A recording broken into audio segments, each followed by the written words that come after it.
کیا ایسا بھی ہو سکتا ہے کہ کوئی صحابی بھی ہو اور اسے یہ بھی علم نہ ہو کہ کون سا فعل بدعت ہے اور کون سا فعل عبادت ہے؟ ہمارا اصحاب کے متعلق اعتقاد یہ ہے کہ نبی نے جس طرح سے دین پہنچایا، جو صحابی تھے اسی طرح سے من و عن اس پر عمل کیا کرتے تھے۔ یہ رہی آپ کے سامنے موطا امام مالک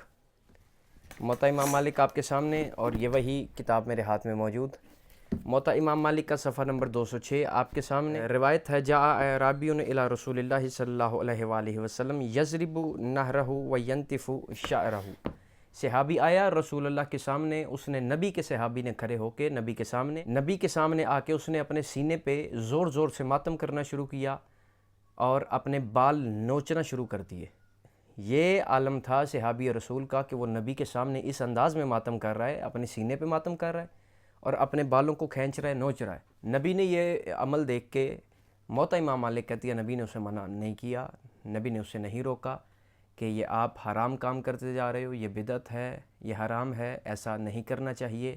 نبی نے اسے منع نہیں کیا۔ جب رسول ماتم سے منع نہیں کرتے تو کوئی بھی غلام رسول کیوں ماتم سے منع کرتا ہے؟ نبی نے اس پر کوئی فتویٰ نہیں دیا۔ جب صحابی کے ماتم پہ اعتراض نہیں ہے تو شیعہ ماتم کریں تو آپ کیوں اعتراض کرتے ہو؟ ماتم کے خلاف اتنے فتوے نہ دو کہ روز محشر آپ کو خود ہی شرمندہ ہونا پڑے اپنی ہی نظروں میں۔